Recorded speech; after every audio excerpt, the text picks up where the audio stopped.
2월 20일 화요일입니다. 굿모닝 브리핑 시작합니다. 가장 먼저 동아일보 기사 보겠습니다. 경찰 교통사고가 매년 100건 이상 발생한다라는 제목이 보이고요. 그 위로 경찰차 그림, 또 경찰차 교통사고 건수와 유형 등이 나와 있습니다. 안전운전 불이행이 가장 큰 비중을 차지하고 있고요. 신호 위반이나 안전거리 미확보 등의 이유로 사고가 나고 있습니다. 국내 전체 교통사고 건수는 감소세를 보이고 있는 것과 달리 경찰차 관련 교통사고 건수는 증가 추세를 보이는 건데요.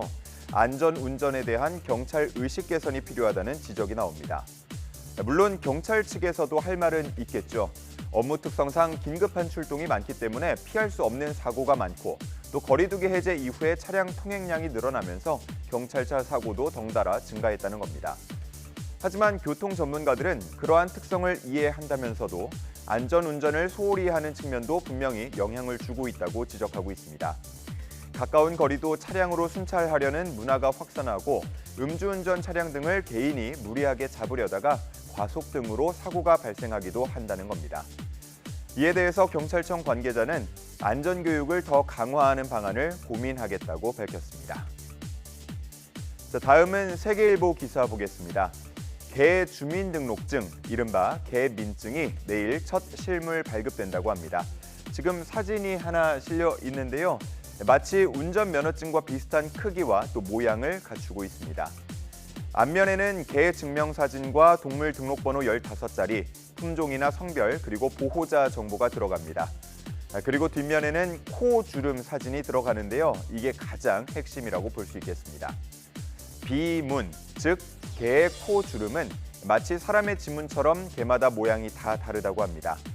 게다가 성장에도 달라지지 않기 때문에 이를 통해서 개의 견적 사항을 식별할 수 있는 겁니다. 반려동물 등록제는 2014년부터 의무 시행 중이지만 여전히 등록률은 절반 수준에 그치고 있습니다. 반려견 몸에 작은 칩을 심어야 한다는 데 대한 거부감도 있고요. 또 목걸이형으로 했을 경우에는 잃어버리기가 쉬운데 앞으로 코 주름을 통해서 등록률을 높일 수 있을 걸로 기대하고 있습니다. 현재 코 주름 기반 반려견 개체 식별 방법은 규제 샌드박스로 지정이 돼서 법 개정이 추진되고 있습니다. 국내 연구진이 개발한 코 주름 기반 K개민증은 국제적 기준으로도 인정을 받았는데요. 앞으로 국가별로 관련법이 재개정된다면 세계 곳곳에서 쓰일 것으로 기대되고 있습니다.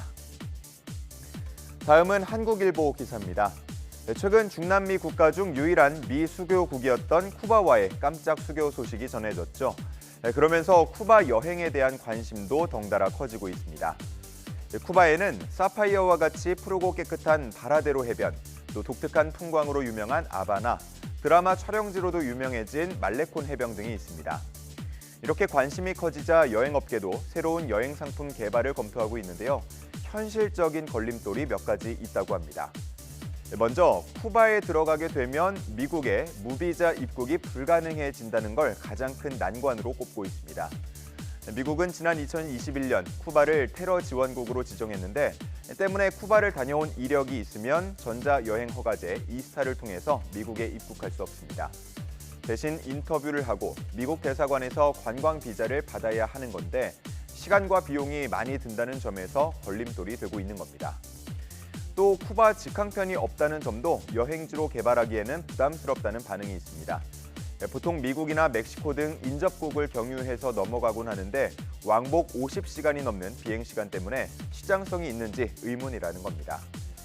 단 8월에 멕시코 항공사를 통한 멕시코시티행 직항선이 재개될 예정인데요.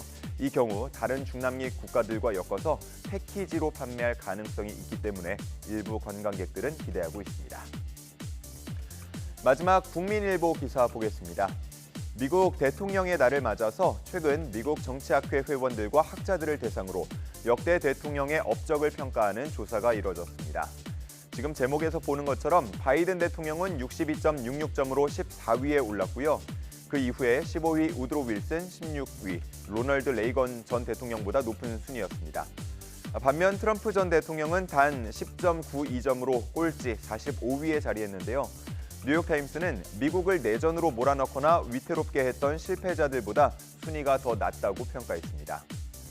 하지만 그럼에도 이 조사 결과가 바이든 대통령에게 마냥 좋지만은 않을 거라고 하는데요.